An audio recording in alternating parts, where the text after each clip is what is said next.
He sure is, yeah, and I think it's really cool for him to have his office in service, like that was building so long. Oh, is that right? He can't quite, he can't be able to sit like here. Nice, nice. Is Curtis right across from Beer Chair? It is, yes. Is that the one that's like directly across from Yeah. that is Yeah, nice. totally, so. I usually like. He sure is, yeah, he sure is. I thought they were here. Yeah, on the individual. Where's the love? We got enrollment numbers today, that's a big deal. Yeah, that looks cool. Really. Okay, I'm ready. We got Exciting. 2 pieces of chocolate. Let's do this. Here's what I just printed. I did, yeah, it's good. No, that enrollment, it's my enrollment. Yeah. Oh, enrollment. What's that? That's COVID, that's that. Oh, no, COVID's good. Enrollment was like 1.7 for certified and 3.7 for. Okay, Mr. Rickless, we're live, so whenever you're ready at 6 o'clock. All right, we got 1 more minute, I'll wait. Sorry.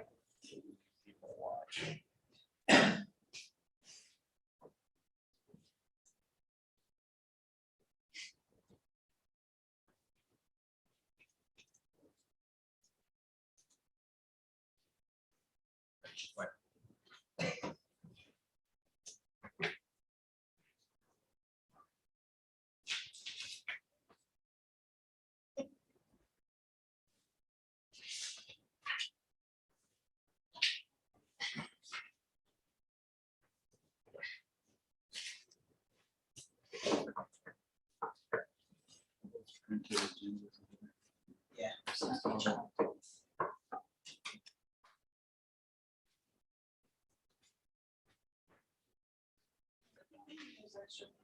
Oh, yeah, let's get to the other. There you go.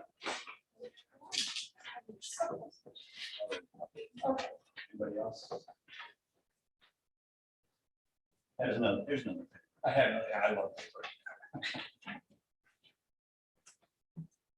All right, 6 o'clock, I'm gonna go ahead and call this meeting to order. A roll call, please. Tyler, Here. Jeff. Yep. John, Here. Deb, Here. Andrew, Here. all present. All right, before we go ahead and get the meeting started here, I'd ask for a moment of silence, as we all knew Bob Jensen, who gave the speech at the most recent graduation. I'm sure whoever listened to it would not forget it. Bob was a longtime staff member here, and up until the day of his death, he actually drove bus that morning as well. And so I would ask for a quick moment of silence in Bob Jensen's honor.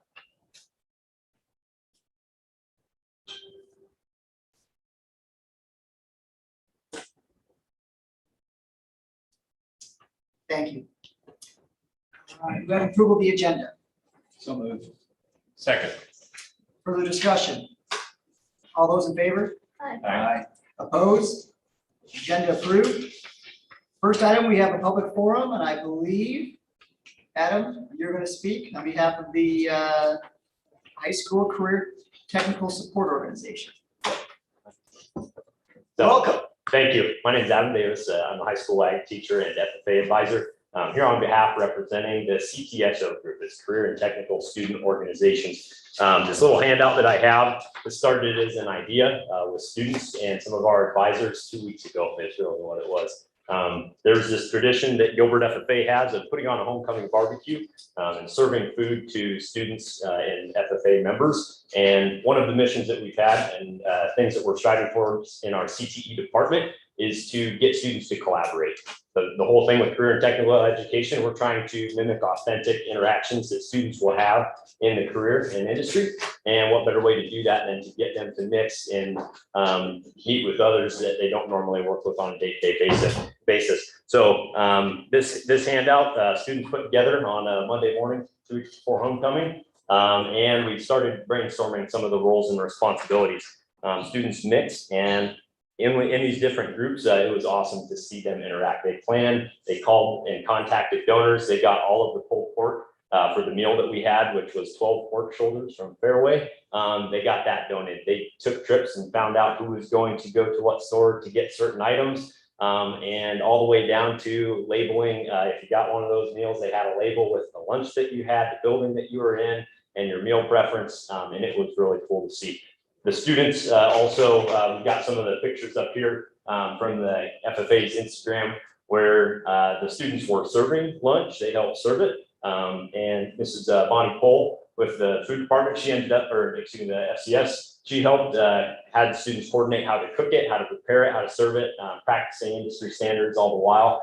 And we served in the neighborhood of about 400 lunches through doing this. So the students had a blast, and they were already talking about the next thing that we could do together. And I just think it was a great thing that I wanted to share with you guys about the things our students are doing to work together and promote CTE and each other. Did you serve that down your new lab? Yes, it was in the CTE kitchen. Oh, Yep. nice. Everything worked good? It was great. This little check-in table that we had here, we just had students, we had these little tickets that they Yeah. got for, we gave them to the freshman members as a thing to help encourage them to get involved. And then we had them check in, they just walked through the line, bang, bang, bang, got their food from members that were helping out. And then we set up tables in the CTE Commons area, that Northwest shop. And then also had the door, it was raining in the morning, but it cleared up for us, set some tables outside, and kids got to sit with each other. It was awesome. How many people did you serve? We in the neighborhood of 400 meals, and we also provided this to staff too. So we opened up, and if you got some of those forms, it was I think we ended up sending out 3 total. We were trying to get it down to like 1, but yeah, to try to figure out what meals they had. And then some students drove with Mr. Dan Jones, the industrial ed teacher and Skills USA sponsor. He drove around and helped deliver those. So I think they did 4 trips in an hour. They were in and out pretty fast, but yeah. Nice. That's awesome. So It was pretty awesome. The food was outstanding. It was Oh, delicious. yes. It was Yes. delicious. Frank Riddle, he smoked the pulled pork overnight, and then Bonnie Cole and her students helped cook up the brisket. They cut fresh fruit, I've heard so many different names. McCorney and corn mac are the 2 most popular that people said, but it was macaroni and corn. That was a big hit. And then, yeah, chips and drinks. So, It was, we followed the progression of why we built that space for this type of thing. yeah. Get them working collaboratively, working together, understanding how all the different areas within our CTE strand are intertwined together. And it was awesome. It was really. Is that the first time all that equipment's been used? We use it for class, but for a large event, yes. And I think it was really great for students to see it too, because they heard it. We use the name the CTE Commons, but and the CTE Kitchen, but the groups most of the time we work kind of independently. But I think it was really cool for them to see the project. And it's like, man, we can come together and put on this awesome stuff. So plus they have free food, so I mean, puts them in a good mood. It was awesome. Yeah. Great, Very nice. very good. Thank Thank you. you. Thank you, Dad. Thank you, good job. All right, moving on, admin reports, Christine. Yes, good evening, everyone. First thing I want to talk about is our return to learn update. As we were together last time, we took the information that everyone provided and shared with us and continued to put those pieces in place. If you are familiar with the COVID-19 dashboard, that button is still right under, when you go to the Gilbert website, that button is right underneath that Gilbert symbol there. Jason's going to pull that up for us. You click on that button right there, it's blue, and then you can look down at the bottom and it gives the, there's 2 things there. It's the dashboard and the mitigation report, which we had updated since we were last here. If you click, thank you, Jason, for clicking on that. What we did here, this looks similar to what we had before, but based on your feedback, we added the absence of for student percentages for any illness district-wide. So anytime somebody's called in as not feeling well, we added that in there. And you can see just today, we had a lot of middle schoolers. Friday, we had just a very small handful of middle schoolers not feeling well, and we had a few more today, which upped our percentage there. But as far as COVID numbers, if you look across the top, we have not changed as far as the structure of what that looks like, but every day that information that is shared with us by parents and employees is reflected, and up in the upper left-hand corner, we added when it is updated, the time and the date, so everyone can be assured of when that's happening. Our COVID numbers have remained to be, I would say, fairly low, which is a positive. We want to keep keeping an eye on that. We look at it every day, we discuss it every day. Again, like I said, we added the percentages of any illness that comes up. We had a question today. I was talking about some kids were saying they didn't have to come to school because of Columbus Day. So maybe that was why, but when parents call them in as not feeling well, that's how they get to that percentage. So we don't believe there's any Columbus Day sickness listed there, so just so you know. And then as we had before, the Story County numbers are listed. So we're keeping an eye on it. We're still sending letters out to parents if there is the notification that needs to go out. That's continuing to happen. That hasn't changed. So that's just a little bit of an update related to what we had discussed last time. In addition to that, our mitigation plan, we updated the mitigation plan. If you recall from our last meeting, we had every building go through the mitigation plan and make sure what we said we're doing, such as cleaning, wiping handles down, making sure we have the plexiglass up, making sure with some of the elementary and the primary, elementary and intermediate schools that we're grouping more at recess time. And so all of those things are in place to help keep our kids healthy.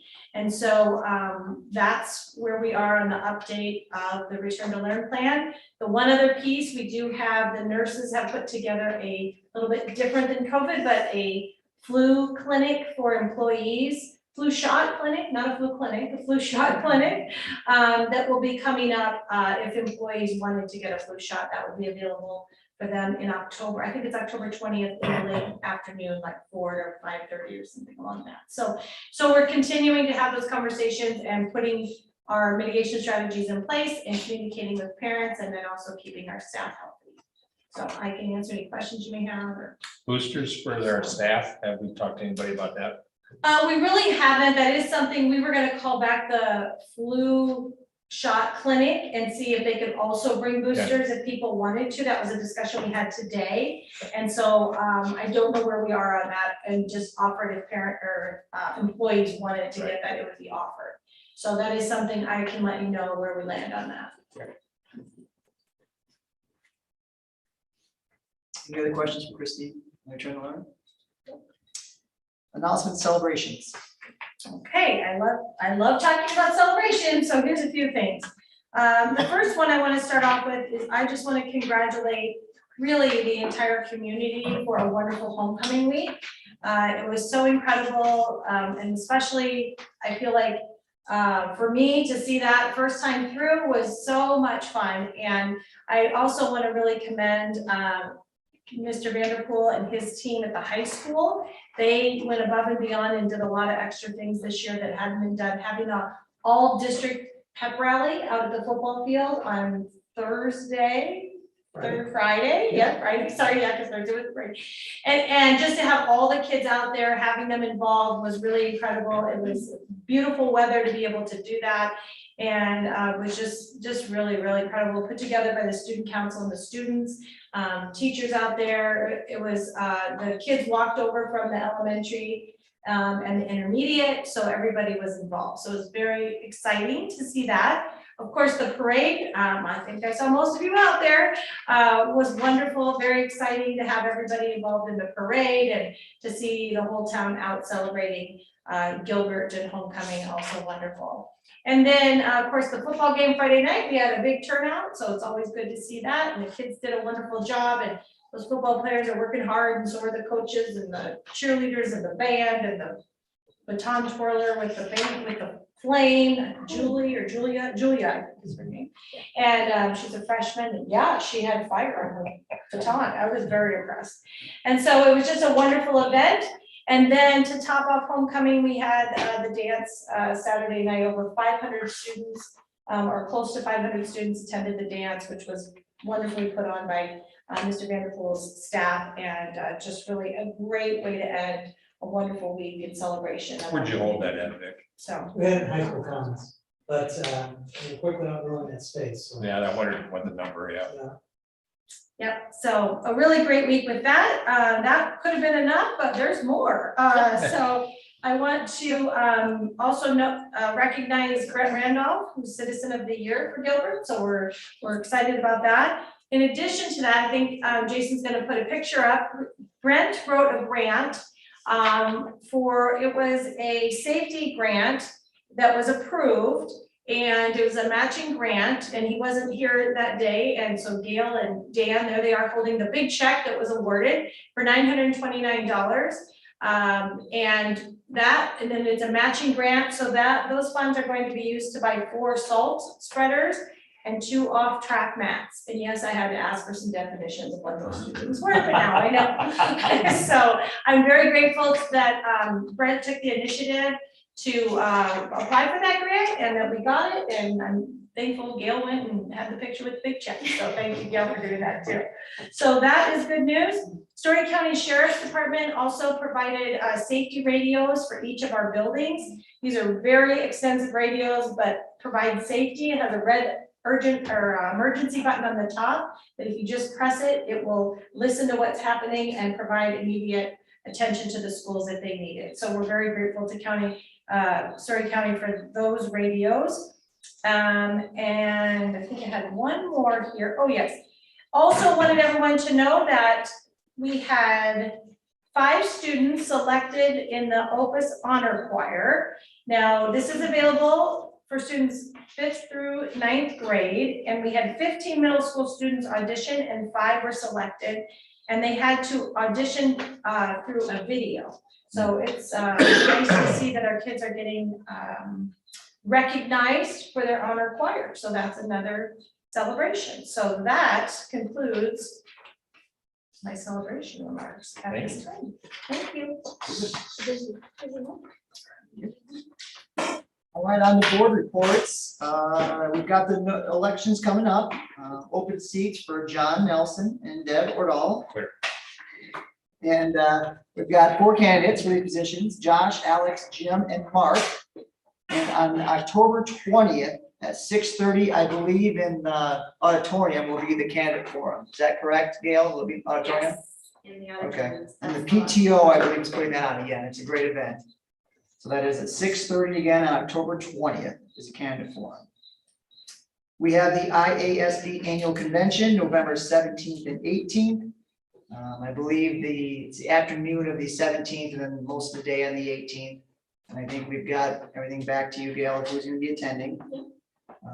Next, we have the ISB Board Director District Number 5 seat nomination, which we don't have to nominate anybody for this. Is that correct? We just Right, need. this is the board of the IASB. IASB So if board. anybody has any interest in joining the Iowa School Board Association's board, we're in District 5, so you can take out papers and apply for them. All right, Jeff, thank you for doing that. City. Okay, Tyler, that's. All right, next on the list, we have the City of Gilbert utility bill for the baseball, softball irrigation. I don't know if you guys opened up in your board notes, we ended up getting over a $7,000 credit. I know Gail and I think Tia went to this city and sat down with them to kind of review the notes, and all the notes from that meeting are kind of in our meeting notes here. So I guess any questions you have for Gail on that? It's good news, very good So news. I guess where we're at right now is we all came down, sat at a table and discussed, okay, what happened, first of all, and there were several things that contributed to this. They couldn't read the meter, and it happened to be during the lead time. So anyway, long story short, going forward, they will actually be reading the meter. They won't be doing a estimate anymore. So they worked that out, that they have keys, they'll go in there. And so I think we have a good compromise and an understanding of what happened going forward. It is still quite an increase in cost, and it will be. But going forward, I think we have an idea of what happened and cleared it up to the best of what we can do. Yeah, We have an understanding now. the estimates were based off of the months we had the leak. So then going after those months, they were still using those as estimates since they didn't have the reading, and so we were being overcharged. So where's the water meter? They can't read it. It's inside of a building. Oh. So they're getting keys with Brett. Thank you, Gail, very much for putting the extra time into that. And just one clarification, I think that the refund or credit was 16,000. Yeah. Oh, sorry. Created a Yep. negative 7,000. You're right, bill, right? Yep, you are correct. Because those were some pretty. Well, and that's the other thing that we came down with is, we see, and you guys probably do if you live in the city, this Bill, Yeah. it's not enough information for us. So they are also providing a computer printout Yeah. that has the multiplier of 1,000. I didn't realize that, but each meter has a different multiplier, and then it has the rate. So we're getting additional reports every month too, so that'll be nice. Okay.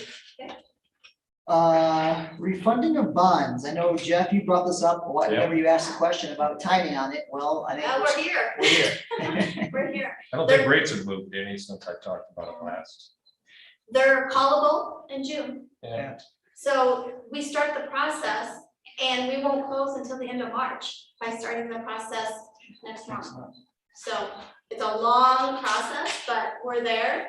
So as long as the board's still on board with recalling or calling these the series, we'll do the refunding. And this is the timeline where we're at right now. So what and where and when. Round numbers, was it like $500,000 That sounds very estimate familiar. savings? Yeah, there was, I know, John? Yeah, I looked it up, and Gail, correct me if my numbers are right, but it's about 8.4 million Right. yeah, and that, To refinance. to refinance, and I looked at the rates and kind of the coupons on them range in that 3% to the highest is 3.55. And so if you wanted to say, what do you think is in there for a savings? If you said there was, I'll be conservative and say 100, 1.5% savings in there, that'd save us 126,000, for the first year. With that outstanding balance, if you said there was 2% savings in there, that'd be 168,000 the first year. So just to give you kind of, those numbers would get less and less in subsequent years as the principal gets paid down, but it'll at least give you a feel that there's some substantial savings there that refinancing. And at this point, there's no penalty, right? If we, no, so we'll maximize the most savings. Yeah. Because there will be a penalty paid because they are callable, so. Yeah, so it's a slam dunk. okay, even with the cost of redoing everything. Yeah, it didn't run that high. I'll move forward then. Yes. I think the timing is good. Thanks for pushing it. Yeah, thanks. I got lucky. I wanted to do it back in June though. But Yeah, we looked we're into it still all on. the time. Yeah, it's good. It's good. All right, old business. We have the second reading and possible action to waive the third reading on board policies. As mentioned in the last board meeting, these policies are really just updating to ISB. There's really no changes to them. It's just kind of like, Dates. yeah, just changing dates on them, and nothing has really changed from a policy language standpoint. Move to approve and waive second, Second, or third, sorry, Wait, third. third. Any further discussion? All those in favor? I, Opposed? All right, second reading and third reading, second reading passed, and we're waiting the third reading on all those items. Construction update. Christine, is Adam on? I believe he was planning on being on. Do we have him over there, Jason? He sent an email. Sam's on, but What's that? Sam is on. Oh, Sam is on, Yeah, I okay. sent an email. I wasn't gonna be able to. Oh, Okay, Sam, you got a quick update on the construction? You bet, you bet. Yeah, can you guys hear me okay? Okay, cool. Yeah, Adam sent an email. He said he was going to be able to join us tonight, but he did review, he did give us a quick report. He stopped by the fields today and he said that they're filling in nicely. And he was happy with the progress of them, of how they're filling in with grass. He's actually planning on meeting with Adam Toms with ISU later this week to review that in person with Adam and get kind of his professional take on it. And so we'll see if there's any action items after that particular meeting that they'll have, but that's where Adam stood today with that. So we'll hear more hopefully here shortly after Adam speaks with Adam Toms on site. And then we're keeping Christine and Tyler up to speed on all those updates that Adam has been performing. So we'll send those updates out via email after that meeting. Regarding the next item, which is the bike trail expansion project update, we are teaming up with Fox Engineering. Fox Engineering is the firm that's been handling a lot of the bike path extensions and some of the planning and urban planning around the area of Gilbert. And so we're teaming up with them to help us with some of the specifics regarding the topo survey, some of the below grade preparation, stormwater management, grading, and seeding. And so we'll handle project management, will be the primary contact with the district. Front end specifications, we'll deal with the pavement specifics, and also help with organizing contractors in the bidding process. And as well as we'll be on site during construction for the contract administration. So our team will need about 4 weeks to complete the work after getting a notice to proceed. There'll be a 4-week bidding process. So that means we'll likely send drawings and specs out for bidding early November and then get bids back by mid-December. And then with a plan to start construction first thaw in early spring.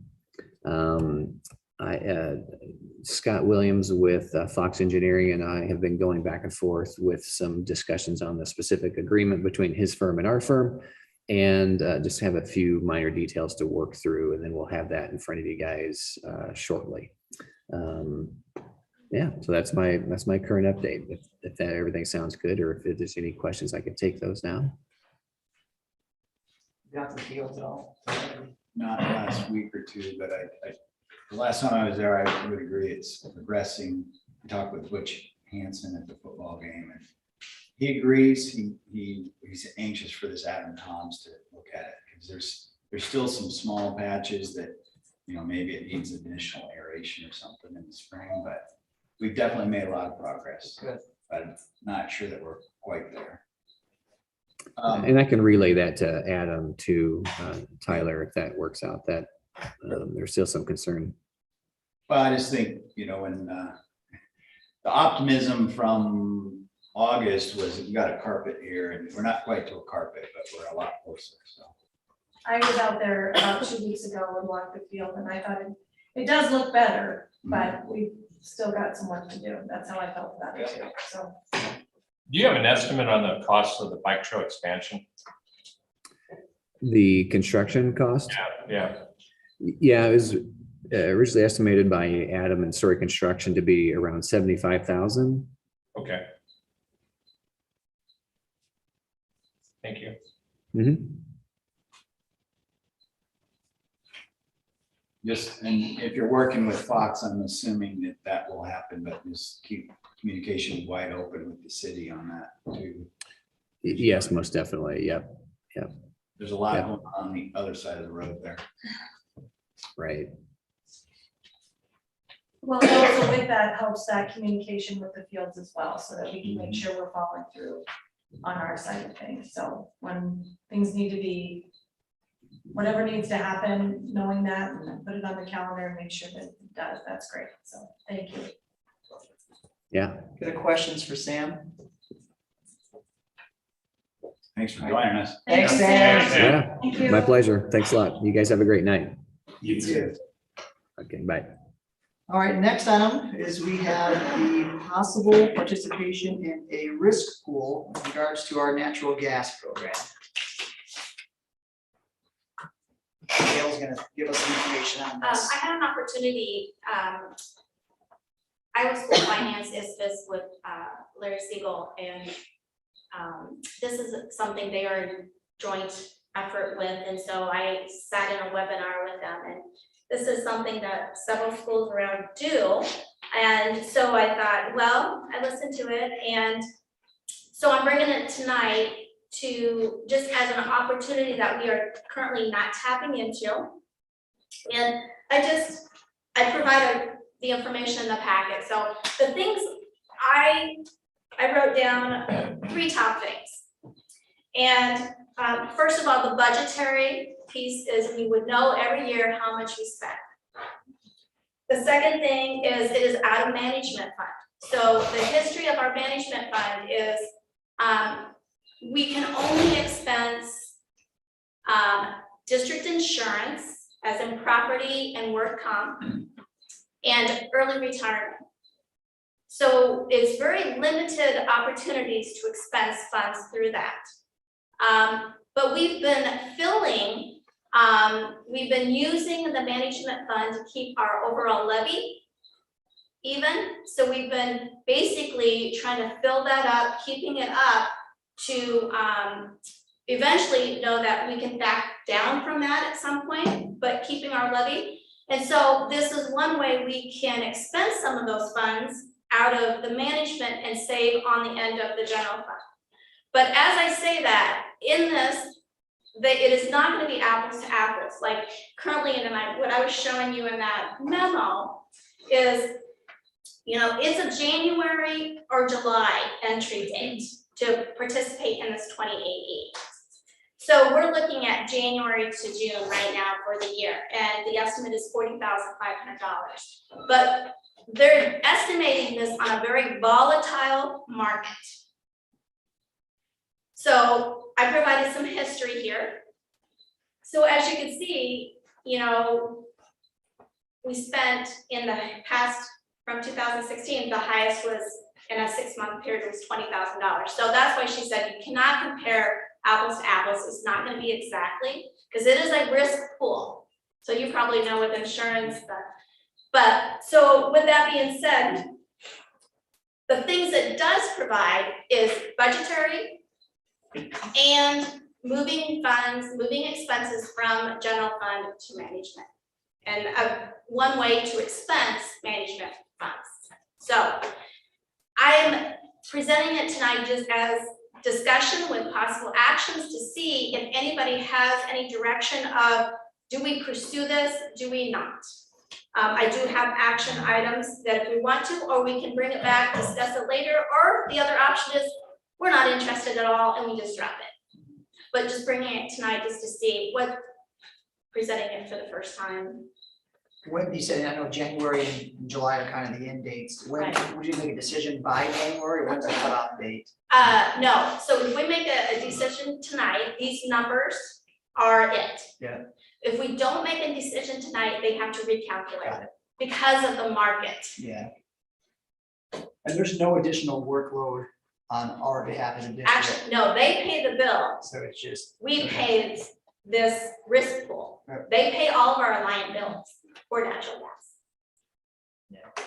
So they would become our vendor. Yeah. And I did provide a list of schools that participate too, so. Yeah, I've seen some of these before, and because I owned a bunch of gas stations once, and it's all good in theory when price doesn't fluctuate very much. What they have written in their contract is I'm gonna think a material act or something, if I remember right. Yeah, the material, like if there's, Yeah, so that means like if we go through like we did last year where everybody in Texas froze plus us, well, this whole thing goes away. We're liable for our whole bill anyway. Now, if we're looking to save money on our gas, you can rent gas line space with like Flint Hills and things like that. I did that with all my restaurants. And they would guarantee you like 8 to 10% with no risk. All they're doing is moving the gas for you cheaper down the line. I like these deals, but I don't like them because they don't take any of the risk. We take all the risk. Well, I dug in and was kind of thinking about that, and then I kind of looked at the list of who was in and who wasn't out, and I saw that Emmitsburg was in and Spencer was out, so that was giving me. Then we shouldn't be in. No, I'm always wondering what he's gonna say.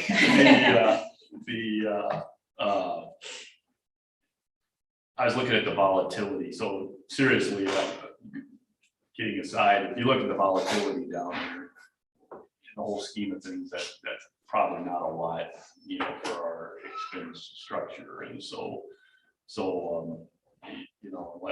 unless we saw some, and I get the budgeting part, and so probably the biggest appeal is running it, through that other fund, right, is really But pushing we're- appeal from a financial perspective. yeah, we're also talking about $22,000 extra than we normally would. Okay, so would we're gonna pay expect. more and switch funds. Yeah, That- so, 40 is just for the 6 months. Yeah. And we paid, the most we ever paid in the past is 20 now again. 20. Yeah. But then if it gets extreme, like Jeff just said, then it's all set. Yeah.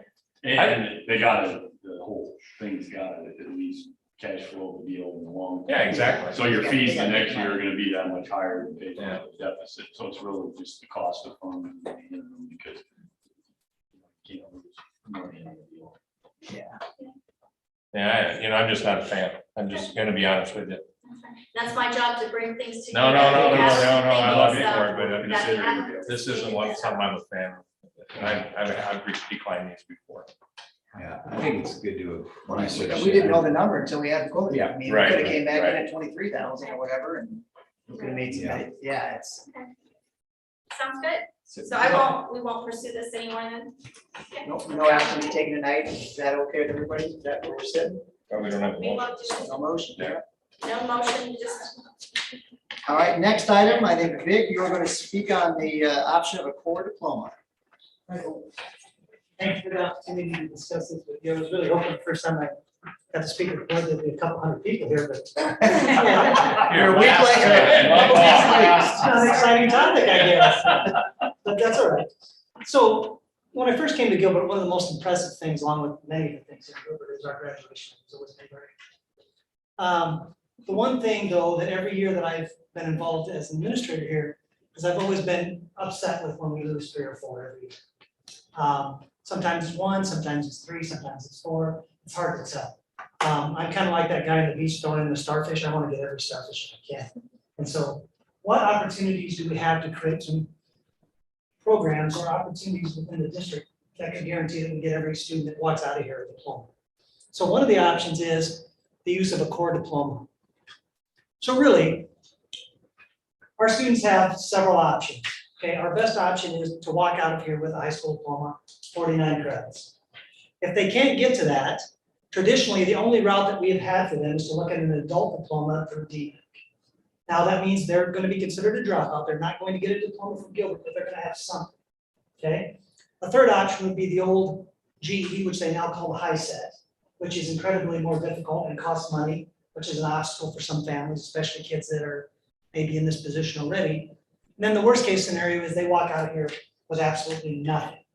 And so I got to kind of researching core diplomas around the area. And there are several schools that do have core diplomas.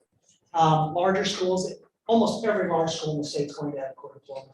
And almost every middle-sized school like we are, merging toward a larger school is going to have something like this. Also because you're just going to get a larger, diverse population of students over time. And what can we do to make sure that everybody walks out of here with a diploma? And so really the problem we have is we have kids that fall into just a couple categories if you look at that target audience. The first one is they move in here as juniors or seniors and they're already extremely deficient in credits. So for example, we had a student that walked in, he was at 29 credits. He was moving in as a senior. There is no possible way I could get him 20 credits in 1 year. We chipped away at as many as we could. We worked through the summer. He still fell 5 or 6 short. He went and got an adult diploma. He didn't get a diploma from it. Okay. Now an adult diploma will get him into a technical school, will get him into community college. But you never know. And so we also have a group of kids that fall into just goofy situations. They have long-term illnesses. They miss school due to some kind of medical condition, and they fall behind in credits because they just can't pursue classes while they're getting treatment, for example, cancer. Okay, there's going to be bigger things on your plate than taking care of credits. Pregnancies, mental illness. We've had a larger number of students over the last 2 or 3 years that go in and get treatment and get long-term treatment, 4 to 6 months. Some of those treatment centers work really well with us and we get credits back and forth. Others do very poorly and those kids end up behind. And then there's just all kinds of different life circumstances. You move from different states, different requirements and things. And so what we wanted to start to look at was, is there something we can do to get a second diploma in Gilbert? And so really what we looked at is doing this core diploma. So what our students would do is, they would look at earning 40 credits instead of 49 credits. So they would go through our typical core, which is if you look at language arts, math, social studies, science, everything listed there. The difference becomes the amount of electives. So if you just count up those numbers without the 6, 8 electives I have listed there, it's 32 credits. The state of Iowa requires you to have 32 credits to earn a diploma. That is what they would call basic diploma, okay? Most schools then add on top of that to get to whatever it is that they want, and kids usually take electives. So in our case, it's 17 electives to get us up to 49 credits. Now, what ends up happening is, these kids that are chasing credits end up behind. They typically will have almost all of the core, but they're lacking those 6 or 7 electives that prevent them from getting a diploma. And so what we were looking at is, could we do make sure they have the core of our math, our language arts, our social studies, our science, our financial literacy credit, the health credits, the PE credits, and then looking at cutting back on those electives. That way they're much more in the realm of getting something, okay? And then at the end, if we can get them to those 40 credits, then they would earn a diploma from Gilbert. Now that diploma would look exactly like a Gilbert diploma. They would still take place in graduation because they earned it. You know, if anything, we're rewarding their resiliency for continuing to fight through it, right? They would still come to school, they'd still be on a regular schedule. They would still take part in activities at school as long as they're eligible. Really, the only difference is the outcomes on the backside. So you can get a core diploma and you can still go to a community college. You can still get into the service. You can still get into a technical school. The only thing a core diploma is really preventing you from doing is walking into a private college or into a university. They're most likely not going to take a core diploma. Now, if I was a student that gets a core diploma, I get my core diploma, I go to DMAC, I do my 2 years at DMAC, I can then apply to a private school or to an Iowa State and finish up my 4-year degree. And I have a path toward getting a college degree if I want that. I think we all can acknowledge that there are always going to be circumstances where not every kid is going to fall within this range. But I think it is unacceptable for us to allow any student to walk out of here without something if we can make it very much possible. Now, the most important thing to remember is that this is a very last ditch option. This would be the nuclear option. There is no option left but dropping out of school or getting an adult diploma. And so we would not consider this unless we were really talking about our students that are really, really, really struggling. You know, we would really plug away, we'd throw everything at it, trying to get them to 49 credits. But if they fall 2 or 3 or 4 short, it's nice to know we can get them to 40. You know, so we would still work toward getting that 49. And if it doesn't happen due to some circumstance, we would always have that 40 to fall back on. So this is not something that we would be pursuing unless these students are extremely discrepant and aren't going to make it. Okay, so we're really looking at our probably most at-risk students that we would have in our building. You said the state of Iowa acknowledges 32 credits for a core Well, diploma. they require every high school to have the minimum of the 32. And so the other 8 for the core diploma is something you added or all the schools? Yeah, I thought it would be good for them to take at least something. And if you look in there, I also included an opportunity to work on some credits. Yeah. I saw So a that. lot of times, some of the most at-risk students need to also work. And so we're also acknowledging that work experience should mean something. But we also want them to take some classes. We want them to take some of our CT classes like Adam was talking about. We want to expose them to as many as possible. Now, where do most students pick up their elective credits? The freshman and sophomore years. Usually they're not struggling their freshman and sophomore years, and we'll usually have 6 to 7 to 8 electives already. And so we're already working in a system that is in their favor. It's just, how can we make sure we focus on that core at the end? And then if there are some electives that aren't there, I would be more happy to let those go than to let go of a math credit or a science credit or a social studies credit, which we can't do anyways. So I just threw that number out there of 8 because I made it even 40 credits. So I thought 32 was too low. I think we should expect a little more from our students than 32 credits to get a diploma from Gilbert. Go ahead. Sorry. So if you had it at 40 and as you started, you said anywhere from 1 to 4 might. How many of those would we have picked up over the last few years? Last year, we would have had specifically 2 last year that we could have had, if we had this in place, they would have had a diploma. At 40. Yeah. So they're between 40 and 49. where They were in between 45 and 49, which Oh, is even more sad. You know, we just couldn't get them to 49 no matter what we did. You know, like I said, that one kid came in 20 discredit. You know, and we got him 13 or 14 of them, but you know, you can only take so many credits in a day, and then everything else is extra stuff that we have to use as credit recovery. So those kids are really falling in between that 45 and 49. You know, they're not like kids that are sitting at 32 and just not gonna make it no matter what we do. There are some that have come in that way, but the majority that don't make it fall just a handful short, which is typically right in this area where we're at. So the other schools you said offer core, is there's 40 credits or is it 32? It varies. Some are a little higher than us, some are a little lower than us. You know, I kind of tried to pick something right in the middle. Okay. That seemed reasonable. That number is definitely up for discussion. That number really doesn't matter. I'm not sold on that number. I just thought with 4 years of high school, 2 years each, 2 electives each year, seemed reasonable. And then if you took the option of the work credit, you could get 2 work credits. And so, you know, your last 2 years, if you were just taking core classes and had to have a job, you could at least pick up 2 elective credits by working. And so we're gonna honor that those work skills matter. So. What do you think? I think this is an incredible idea. I think it speaks to every student every day.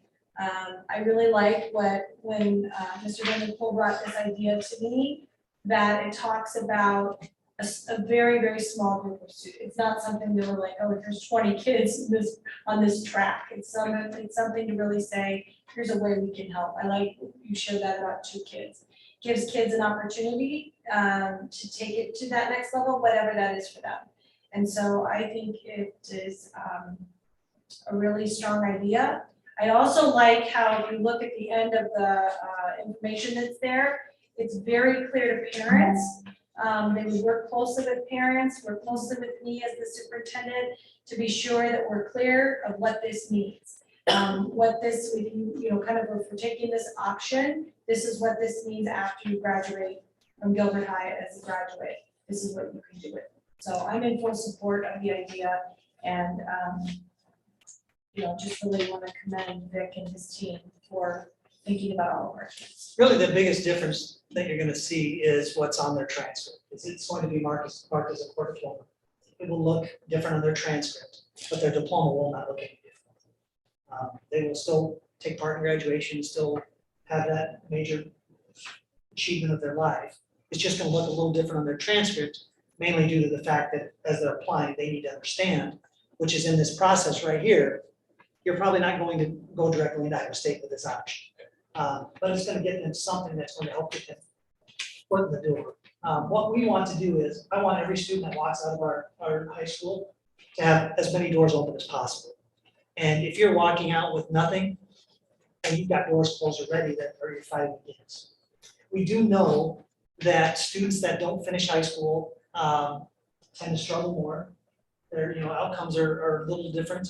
We're in a little different work environment now with a lot of jobs out there, but every door open creates lots of opportunities.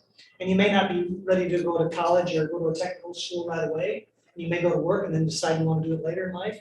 And that's great. At least you have that high school diploma. You're not having to go back and try to fight for that, because we know the longer you're out, the less likely you ever are going back and finish. And the GED route is just not what the GED used to be. Right. It's a lot more challenging and it's a lot more rigorous. And I think it just creates a good opportunity for us to catch as many kids as we can, give them every opportunity to be successful. So, like I said, it's heartbreaking every year, like Yeah. 2 or even if it's just 1 or 2 or 3, it just stinks. You know, you got 140, but I want 143. And I think that's what our board wants also. So, do you have any other questions? Yeah, but I think this is a great idea. I'm just trying to get my head around something, so Sure. that's the spirit of this question. So 49 credits, that matches the entrance criteria for most four-year colleges that I know, in the state at least, used to be, right? If you graduated, you met the requirements for Iowa State, Iowa. 32 you said did I see that right? State of Iowa. State of That's a Iowa. correct minimum, yes. I just wonder, we've talked about in some of our goals where it seems like we're just, sometimes we feel like a track to four-year colleges. And that isn't really necessarily where everybody wants to go, ends up going, whatever. Have we ever thought about, just in general, our requirements not being so I know this is called a core. And it almost has like it denotes something less than a little bit. They've met the requirements for the state of Iowa for a diploma. Would it be interesting if we then had paths that said, by the way, and this is what you need for a four-year degree, this is, like, is there a reason to have it Well, separate? Does that make sense? the I biggest just don't know difference is what's gonna determine if you get into Iowa State or not, or into a private school is going to be your region index score. So that score is based on the rigorous classes you take. Right. So the more rigorous classes you take, the higher that score is, the greater your chances of getting admitted into a four-year school. Absolutely, but I mean, like, our counselors meet with kids and I think they have an idea, what's the absolutely. path you're on, and Yeah. so it feels like you can set up schedules to meet that criteria, because that's what is in that kid's heart, or that's Well- their goals, but do we need to, Yeah, the only thing I can speak to is myself. Mhm. If you would have talked to Vic Vanderpool as a sophomore, yeah, me too. freshman, I might have taken that track for 32. Yeah. Oh, hey, I'm on that track already. It was just a question, like I said, I generally, All of a sudden you hit your junior That's a year and all of a full sudden car. you're taking Yeah. a class that really interests you in medicine, and now all of a sudden you're changing your thoughts. yeah, You're no, becoming a nurse or a doctor or something. I just appreciate, No, I I was think it's trying to good think about to it in add terms of to our that. goals, right? Yeah.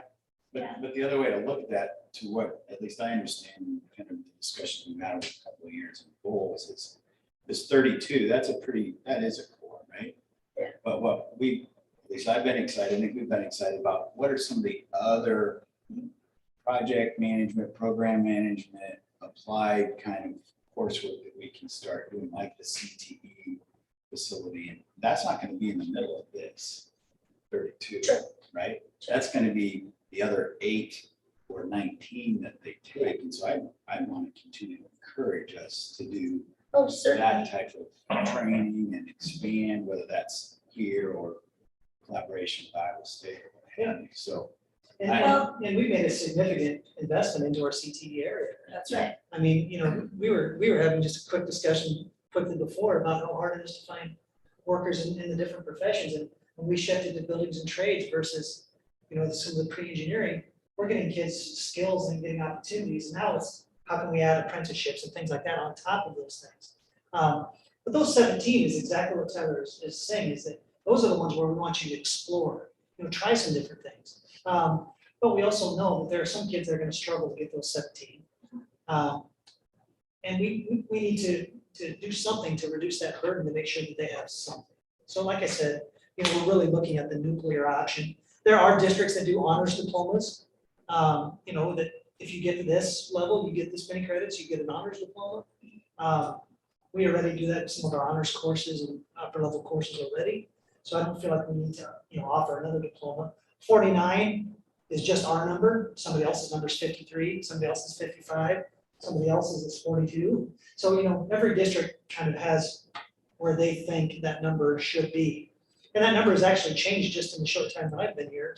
We've added that financial literacy requirements. It went from 48 to 49. I don't know how many years ago it was, 4 or 5 years ago. The board made a decision to add that. And the state now is adding that also. So, Do you see any benefit to aligning with the 32 and then making a sliding scale? If you align with 32 with the state, just so you had something. well, we already are aligned with the 32. Every student's going to get the 32 Right, right. regardless. How you get the 32 is up to you. Right. If you want to take DMAC English, that's your option to meet your English requirements, Yeah. but I may want to take English 11.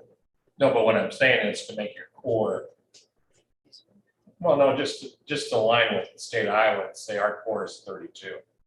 Now, if they have more opportunity, that's where I think we could encourage. I'm just throwing that out there. I don't know the Yeah. answer. Yeah, I mean, I'm so excited you're here with this this night. yeah, really, there's no magic number between 32 and 49. I mean, really, it's just whatever we feel is manageable. You have the experience, you've been doing this. I thought- I bet you know which kids you wish you Yeah. could graduate. I mean, you know what their number was. I Yeah. mean, you also know the ones that didn't graduate, but they didn't care. Right. I mean, so I assume you kind of put all that thought into this and said, you know what? all those kids that I wish would have had diploma, they would have hit the 40 number. So that's where I'm kind of thinking, well, Yeah, and really, to be perfectly honest with you, like I said, between 32 and 49, it's really just whatever you feel. I just thought it was easy, I didn't need more, making me 42 Yeah. electives per year. So The I other- just kind of a random number. The other thing is, when you think about those electives, sometimes that's what brings them back Yeah. to be there every day. It's like, they don't wanna go to math or science or social, I mean, typically, we're talking in general, this group of, one or two, the reason they show up every day is because of building new trades, or the reason they show up every day is what they're gonna learn in this other elective class. And so by having that opportunity and having that, if that's a driving force to get me there, then let's do that. And then if I have to suffer through, no offense to any math teacher, and if I have to suffer through math or whatever that's not their favorite, it works itself out and they still get credit for all of that. Yeah. So 40 seems like a reason. And the 40 was basically based off of the fact that most of these kids are falling anywhere from 3 to 5 short. Yeah. If they were falling 10 short, Yeah, then I'd need to reevaluate if that 40 was a good number, but that's kind of where that came. and timing wise on this, we got plenty of time. Yeah, 505.5 board policy is what outlines what our graduation requirements are. So we would need to reevaluate that, it's not change policy. which is okay, that takes, several readings. Really, I just need this in place by middle of the second semester, so if we have some kids that are, my goal is to get everybody to 49, but if for some reason we're seeing spring break, it's not gonna happen, I would like to have an option to use with some of these kids to make sure they get it home. And I'm just gonna, I will vote for this absolutely, like, I'm sorry. I guess it's that part where we say this is a nuclear option, that I think, why? What if somebody just knows? And that's truly what they wanna do, is to go to a technical school, like, do we have to make them worry about it for 3 years and kind of play that, or can we say, we understand, this is your plan? Yeah, Sounds like you've thought about it, you've got your Yeah. support of your on the family, back let's side just of that, do if that. if there are some kids that are really interested in that type of route, Maybe what I would we'll, like to do is keep them for 4 years and then take some of that advanced training at DMAC. sure, Get them in some of those courses and we're paying for it. Getting the training and getting that extra was good. it's But if just, it's not. there's definitely a kid that is just not big in school and it's not gonna happen, and there's no sense of torturing kids. But I also don't want there to be, this is the path, it's the easiest path. And I think what's gonna prevent that is being able to apply to a four-year university. You're taking that out if you choose this route. So a large majority of our families would not want that option.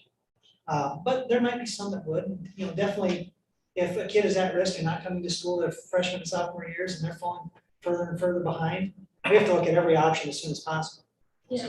Yeah, I continue to come down. I don't want to lower our school standards. I like the intent that this is for, and I support it as well.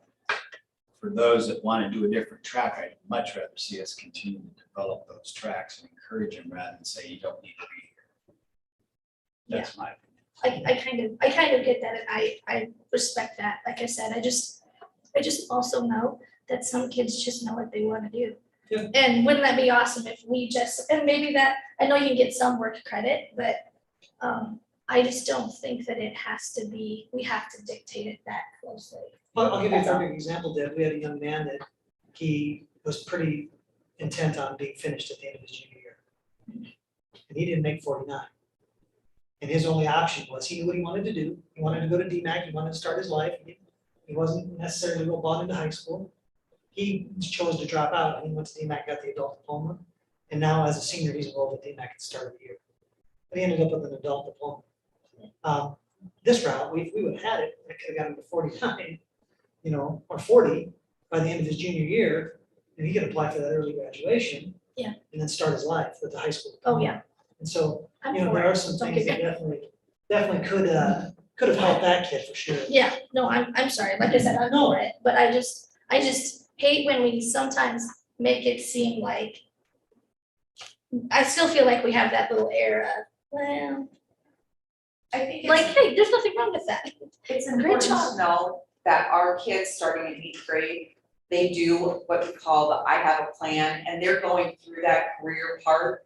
And so some of that, they're putting themselves in a track as well as to what courses are they wanting to take.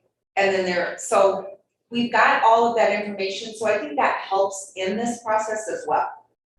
That they're starting that formally in 8th grade and it follows them all the way through high school. So there is a little bit of that piece in there, what you're saying? I move approval. So just, I have one more question. well, go ahead. Gail, what is, when we do budget and we do dropout rate funding, how is that figured? That has nothing to do with dropout. Okay, that's good. Yeah, it's a formula based on the entire student body, Okay, not just that portion. okay, all right. Involves socioeconomic Right, status. for- right. But the funding is based on all of our students. Demographic, yeah. Not really the number of Thank you. droppings. So you have, I move approval. I'll second. Further discussion? And again, what we'll just do is we'll add, update the policy for next board term. We'll update 5.05. 505. 505, we'll get that updated Yeah. for this language, but. Any other further discussion? All those in favor? Aye. Opposed? Motion passed. Dick, awesome job. Thank you. Yeah, very nice. That's awesome. Next action item, we have the Gilbert FFA Chapter to attend the 21 National FFA Convention in Indy, October 26th through 29th. That's coming up in a couple weeks. We have a motion to approve. Second that motion. Did you ask for a motion? We have a motion. Did the motion. Move to approve. Second. Further discussion? All those in favor? Aye. Opposed? Definitely was not new. Yeah, he threw me off. Sorry, I did All of a think. sudden I forgot all the rules. Motion passed. Next item, we have the review of the 21-22 certified enrollment. Yes, you can see in front of you that we have good news to share, that we have an increase in enrollment. So we're very excited about that, and we can answer any questions that you have there. Just a couple of pieces to note is that overall, if you look at that, there's a 56 students that have increased, so that's wonderful. But then when you take a look at who's moved in and who's moved out, the number is 26 point. That's 27 students there. So with that, we are seeing an increase, and that's good news. I will tell you that as you look at, I've broken down the data a little bit more specifically to look at grade levels to say where are kids coming from. We did have a pretty good bump in kindergarten. Remember that does also include our pre-K. It's not called pre-K, it's called K-Prep, thank you. K-Prep program. And so what I love about when I see those numbers in kindergarten grow is that typically when they start with us in kindergarten, they continue to stay with us. So that's very, very good news. And with that, Gail, did you have anything else you wanted to add to that piece? No, well, actually, a couple of things, just as a reminder, what this actually, line one is, resident students. The second one, which is 213, that's open enrolled out to other districts. And then the other important one would be actual enrollment 7 is that's our money line. And then, the 8 and 9 is open enrolled in. Then of course voluntary preschool. And then this second from the last one, that grew 56.16, that's total age. So that's all students we serve, the students in our seats.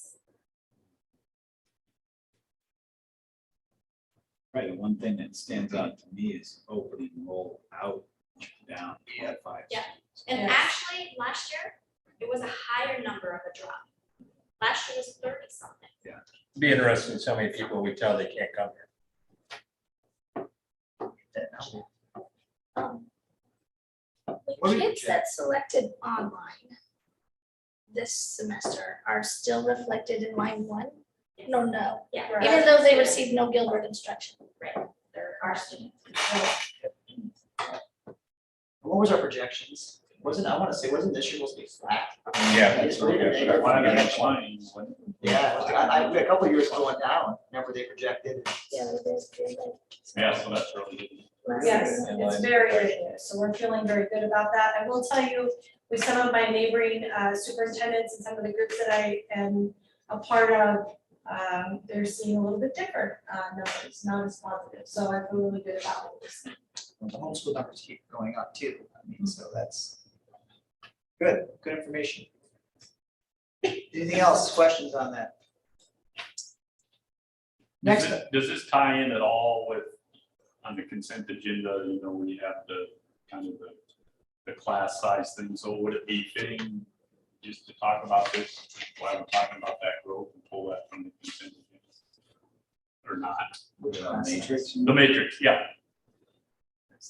Or no, Talk about changing class sizes? no, just how full we are.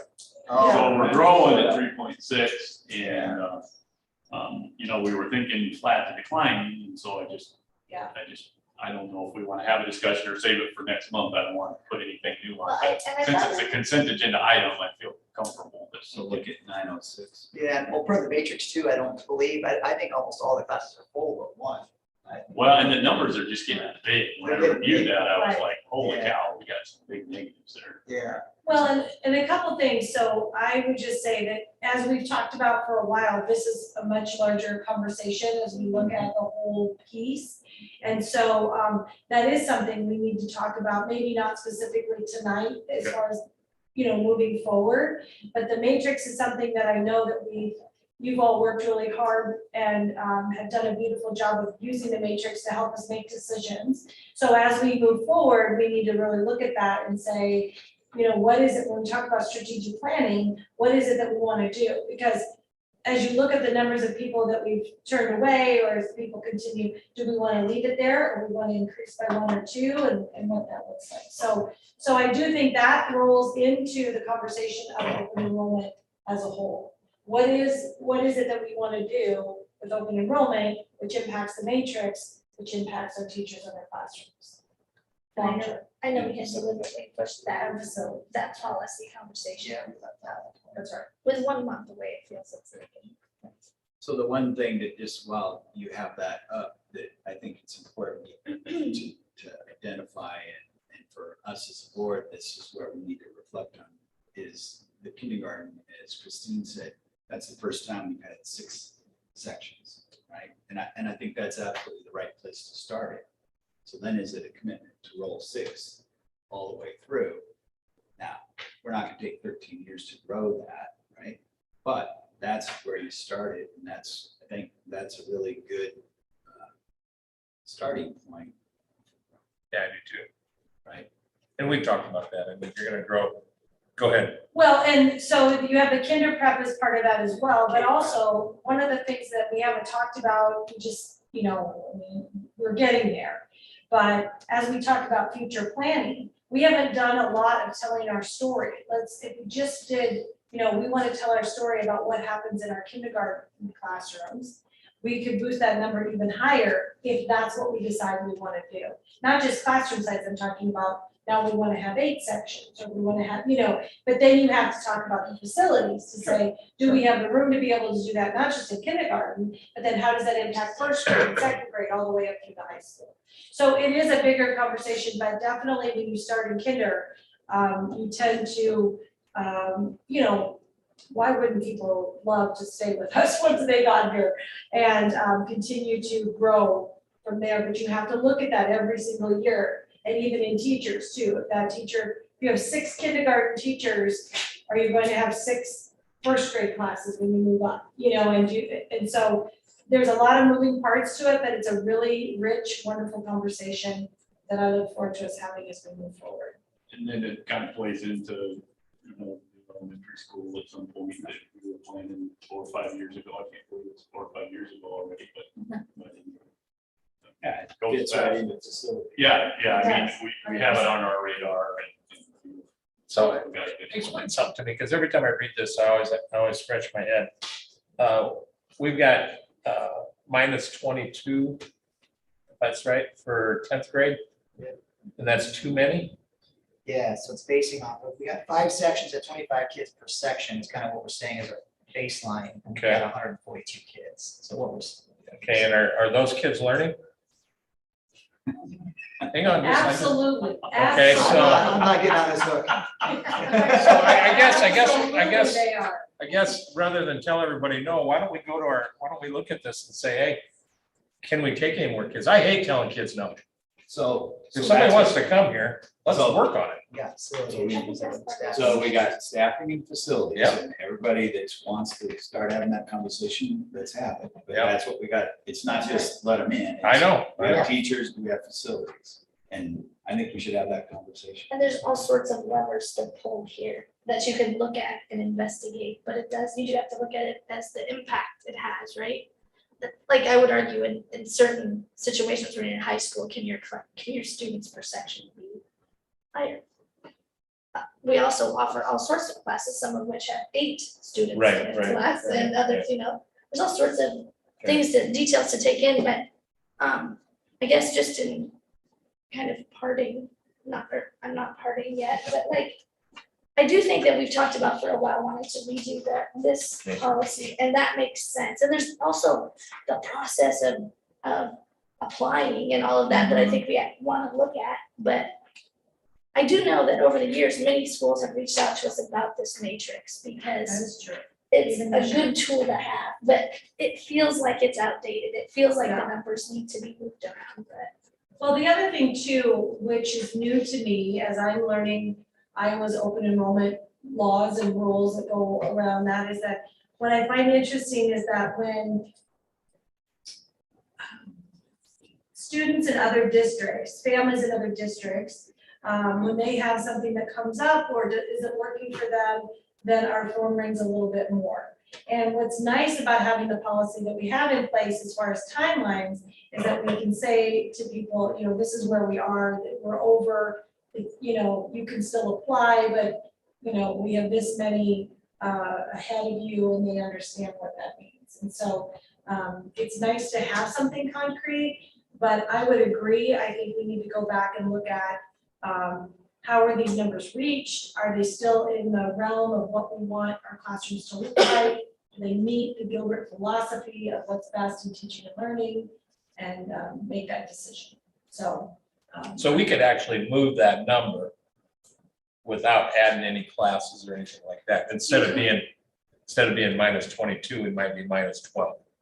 So we Yes, just like, add a couple for more kids. example- And we could do that for all of them. sure, if you wanted to say, I'm gonna just use this as an example, if we looked at 3rd grade at the very top there, well, that's not a good example, let's look at 5th grade, and you wanted to go from 25 students to 27 students, that's something we could decide. But with that, there comes a lot of things. If you have teachers in the room and you ask them, how do you feel from having 25 to 27 students? That would be a very lengthy conversation. They will not be excited about that for various reasons. And I'm not proposing that we do that. I'm just saying that that's one example that we have to talk about all those pieces, because while it feels like, well, 2, I mean, come on, you got 25, what's 2 more? Well, it's a big conversation. Even 1 more is a big conversation. And so we have to have the research behind it. We have to make sure that this is where we are, have the teachers with us. And then what's the budget impact? I really would want to have that conversation about, if you ask me the question as a teacher to say, will you take 1 more student if we're able to do another percentage in your paycheck? That's an important conversation to have with people, because it could mean that, or maybe it wouldn't mean a thing. We need you to take 2 more, but it's not going to impact your paycheck at all. And so what is that? And it's not about dollars and cents, but it's all part of a global picture to say, and can our facilities handle it? Can we get 27 desks in a classroom?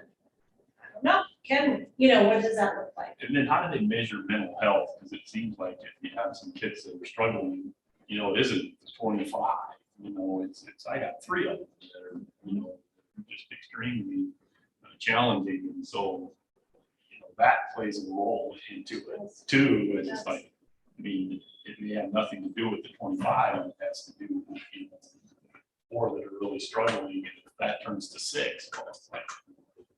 Well, and I think that's a great point about mental health. I would also say that's about the teaching and learning piece too. If you've got 25 or 27 or whatever the number is, you've got students that are learning at this level and you've got students that are learning at this level. So your one instructor is responsible for all those pieces, and how do we help them do their very best to reach everyone to the level we would expect with the expectations that we have here in Gilbert to do our very best for all of our kids. And so it's an important conversation. There is no, in my opinion, there is no one right answer, but it is something that I think we need to discuss. And kind of the underlying piece is, what are our goals? What do we believe about our future planning to help make the best decisions related to this matrix? And that's work we still have to do. I think everything you said is absolutely right, and I think that's the teacher's job, is to make sure the kids get educated. Your job is kind of make everybody happy, but going down this road, there's never gonna be everybody get along situation. That is true. So I think from our standpoint, we're about policy and spending, and policy is about grade size. So I'm gonna challenge the board to do that. Because I really get tired of telling kids, no, they can't come here. I think that's wrong. But I also know that we can't just open the floodgates and let them in. So we have to have some sort of system that's gonna build us a platform to do it the right way. To me, it's gonna take a couple of either working groups with the board or some recommendations that we ask from the administrative team. Because I think there's a lot of moving parts. Yeah. And Christine touched on it a little bit, but I'd go to the culture side too. Because I'd be one that says, I don't want to go to 27 or 28.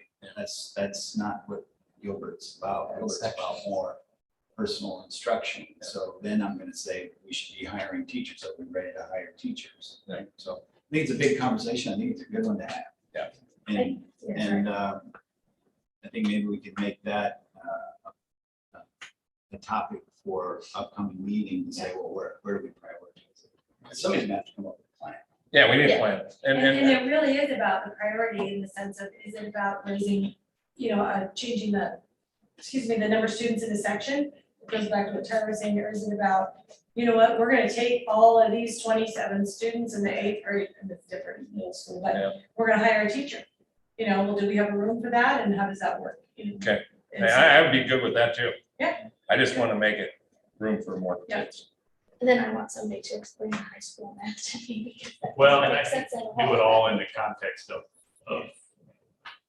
stability and being smart about how to do it. I know we all know that, but this idea of working incremental, don't create, something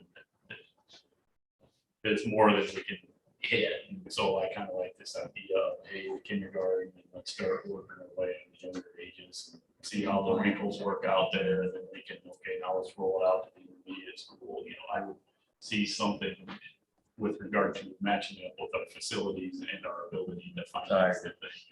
Not have it feel like a switch, it's all on or all off. Let's give ourselves some room to experiment and try things. And if I could add something, and I think if you look at those numbers, our numbers at high school are getting larger. If you look at the middle school, those numbers are getting larger also. And the trickle down effect is eventually those kids are going to hit the high school. And if they're hitting 150 or more, then now all of a sudden you're adding entire sections of things that are really hard to balance, especially when you have to have people that are specifically certified in chemistry. And some things, you end up in a really tough spot, with 26 to 27 to 28, trying to balance out every other factor within the high school schedule. It's really tricky. So there's a lot of staffing concerns that when, if they start coming in at the lower levels, then they hit the middle school and gain some steam. By the time they hit the high school, they're pushing 150 plus. Our high school then is getting closer to 600. So there's definitely a lot of factors. What's your sense of kind of where you're at as far as class size, just right, or how would you characterize Well, it that? depends. I think Deb made mention that there's some classes that are very small, but we have to offer those. There are others that, if you're within the core, they're booked. Okay. So it's a mixed bag. Yeah.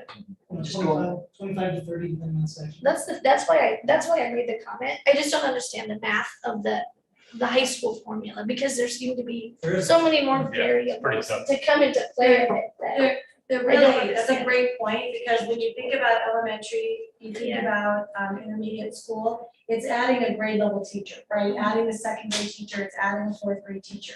Then you move up to the middle school or in the high school, it's not the same math as you're saying, because you don't just need one new teacher, you might need 3 because you're gonna have scheduling, because they're every period. So it changes, it's not like they stay with that one teacher, you still need a math teacher, an English teacher, a science teacher. So it does look different. You do have some more flexibility, but you still have to make sure that we're prioritizing and looking at the numbers correctly when you go to middle school and high school. Back to John's comment about, so when we make decisions and we look, let's say at kindergarten and say, let's start telling our story at kindergarten. If you do that same thing at 6th grade and say, let's tell our story at 6th grade to have some of our 6th graders come in, if we want to do open enrollment in those 2 areas and have them grow with us. Because that could be what we talk about is come in 6th grade and you're going to be ready to roll in the high school because you're already a part of us. But then we have to make sure that we are prepared for that with facilities and with staff, making sure it's all, I like that, ironing it out as we go along. I mean, if you look at that 8th grade group, they're gonna be 150 before they get to high school. Yeah, Same with that's the right. 7th grade group. You know, That's all the numbers. You just Yeah. mentioned, the first comment today was about the homecoming dance being full. Right. Well, we got more troops coming. I mean, it's gonna get And they bigger. tend to come in around, we see a lot more coming in around middle school. 6th, 7th grade. In 6th and 8th grade. That's- when yeah. high school starts. What a fantastic problem to have.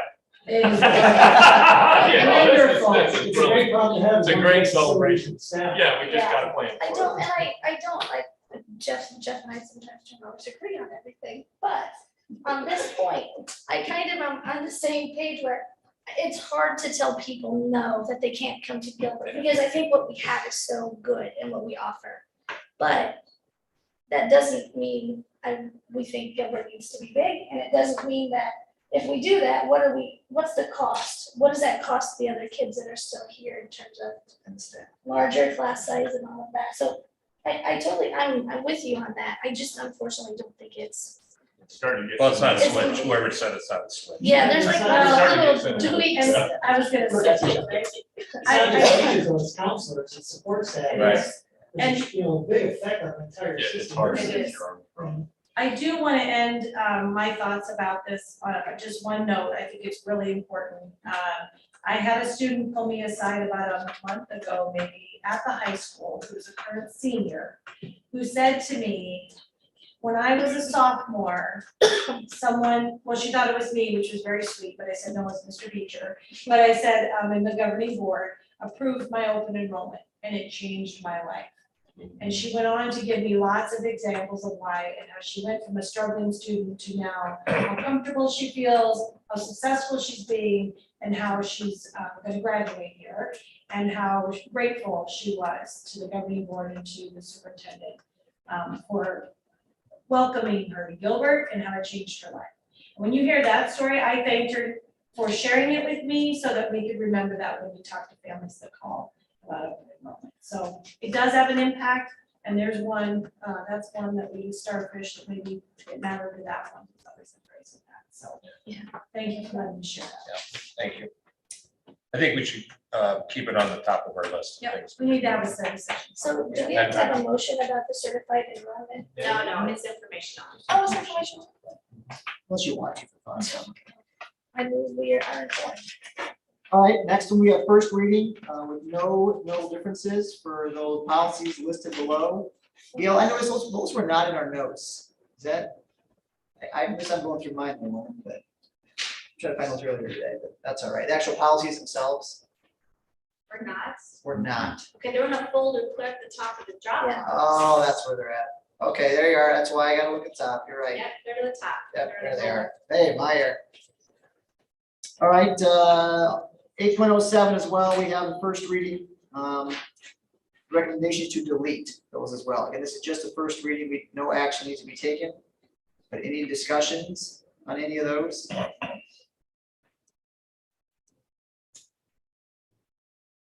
Next motion item we have is move for modified allowable growth and supplement aid for a negative special ed balance for the 2020-21 school year.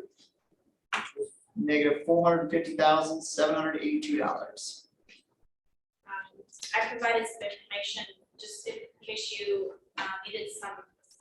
Then remember special ed deficit, but we budgeted deficit, and I know that sounds crazy, but if you've been on the board long enough, it's just our history of educating special ed. So in the historical piece that I gave you, that we budget $500,000 deficit. So fiscal year 19, we're at 381, fiscal year 20, 507, fiscal year 21, 450. Prior to that, I think the highest that we were at was 579, it looks like, and that was 16. But this allows us to basically include a levy in our next budget year, fiscal year 23, to get the cash back for what we overspent and the authority. So that's what it is. Then with that being said, we have that deficit, and the board has to take action in order for us to have that ability to do that.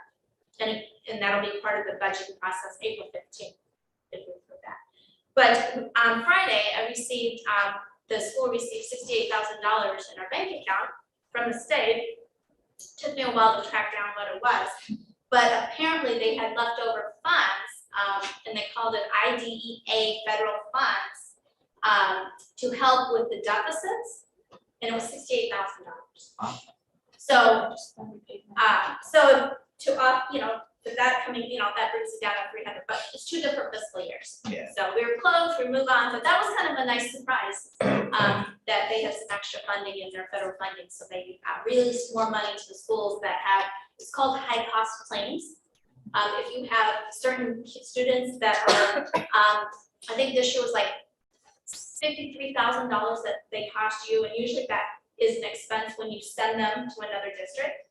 And then you can submit those claims into the state, and then the school districts that underspend and they carry a positive balance, it works, there's extra funding for the districts that don't have a positive balance. So we were able to get some extra funds for that. So that's what we're here tonight, is just asking for the authority to tax back for those funds But we always get paid back. by taxpayers. If that board takes action, we can ask the taxpayers for the deficit. So moved. Second. Further discussion? All those in favor? Aye. Opposed? Motion passed. Next action item is consider approve the Juvenile Justice Agency Information Sharing Agreement, which was in our notes with Story County Sheriff's Department, August 1st, 21 through July 31st of 2022. Board policy is noted in there as well. Move to approve. Where'd that come from? Tyler. Yes. Second. Any further discussion? All those in favor? Aye. Opposed? All right, motion passed. Next item, we have the financial report summary. Gail? Okay, so the biggest, just want to let you know that the orange is updated with fiscal year 22 to a certain point that it's basically my first round. Now after certified enrollment date on October 1st, I need to dive deeper and reflect the changes in the enrollment. So I'm looking at the revenues with open enrollment increases a little bit. The revenues, I need to dig deeper, and I want estimate those around like 18.5 instead of 18.2. And then the budgeted expenses need to be around 19 or 18.9. So I'm gonna do another, this is first round, and so now I'm gonna go down and do a deeper dive for our budgeted numbers. And then, so there's the actuals and the budget. So that the budget is on the page that goes upside down. Is there any reason why you do that to me? I scan these in, and the older version is I could take a page and turn it, but the newer version of PDF, when I scan it, it's all or one. I just figured you're busy. So now I'm just testing you, Jeff. Okay. So overall, On October 22nd and 27th, I have workshops to work on fiscal year 23 financial planning. So that will be based on things that we know now, like certified enrollment, and then we just basically estimate what we think the SSA rate will be set at. But and then that will get us to a point of having the state of the district meeting. I guess, I don't know that we've had this discussion, but December, January, we bring Piper Jaffray in, and we basically have a meeting to talk about the state of the district financially, talk about enrollment, because they do an enrollment study of where that is, and then, because our goal a year ago was, we would set the increase at the SSA rate and the rate of enrollment, so some of those knows, and that's how we do our goals. But other than that, that's basically what I've been working on, is the line item budget, got that in there. I'll be working on the comprehensive model for 23. The derecho claim and expenses, I found out today that we are done with all the derecho expenses, all the not expenses, but projects. The skirting is finally finished, and I think derecho is behind us now. So that is good. And some major purchases in the Pebble, the digital sign. Brent told us today they're going to do some more enhancements to the digital sign. What was it, some brick activity to enhance that area, so. Some landscaping and brickwork around that to put flower pots, flowers, so it's really great. We had tried it there. I love that sign.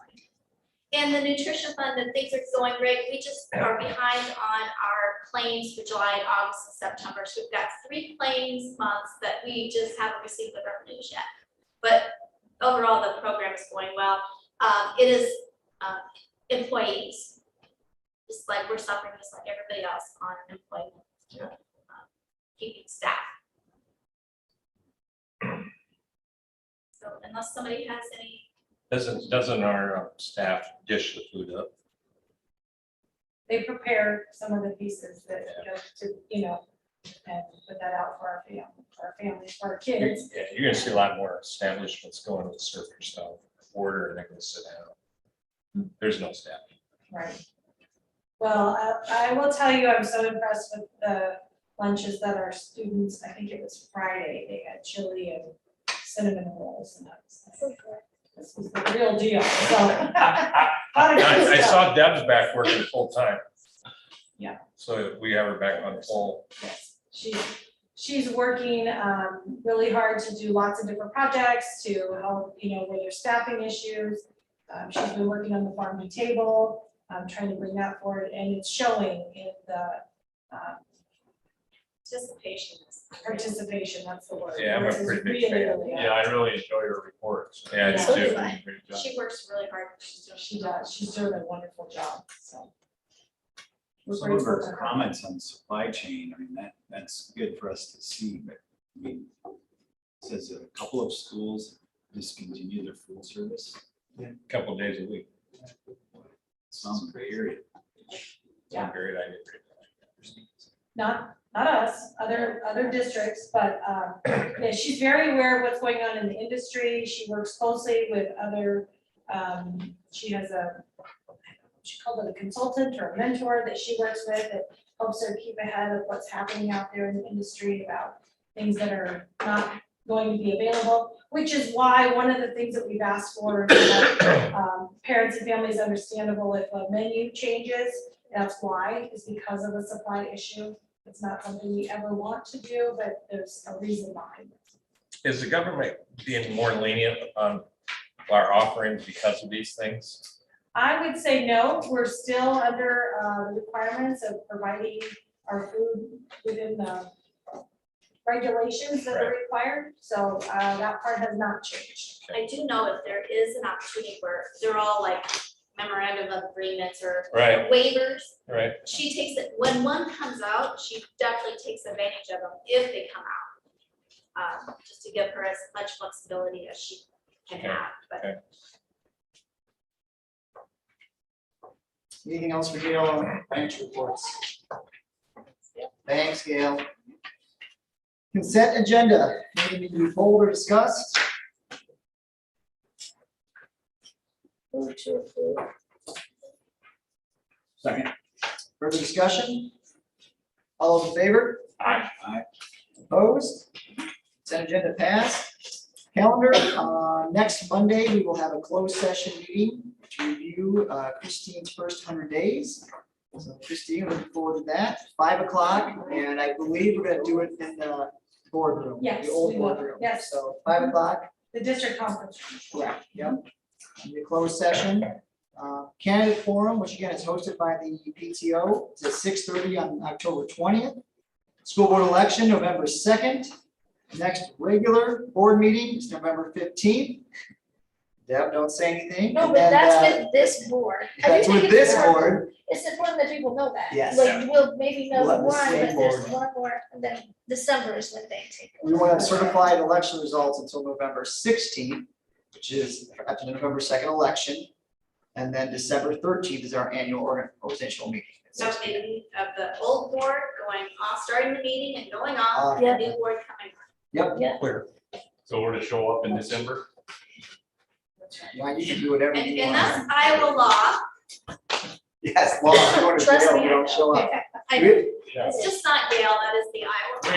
Wait till public forum for that. meeting. Hey, did we? That's what I thought. Go ahead. We did consent. Yeah. I make a motion to adjourn. Did you say it? Second. All those in favor? Aye. Aye. Opposed? All right, motion passed, meeting adjourned. Christine, this ISD, this new president superintendent breakfast memo. I don't think so. Well, I don't really want to be into one at 7 o'clock. Are you Mark? I definitely don't. Look at Okay, so I'm not, We're not gonna go. yeah, well, you and I talked about it. Who else? Anybody else hanging around? Okay. How you doing? Yeah. All No, right. okay, good. I'm It's not like gonna it. go. I will not. We're not going. Yeah. Yeah, oh, yeah.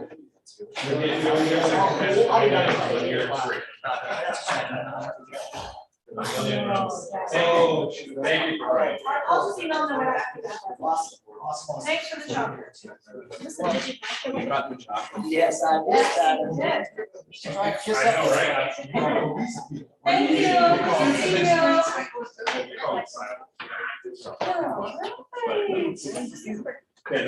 you. I'll be back.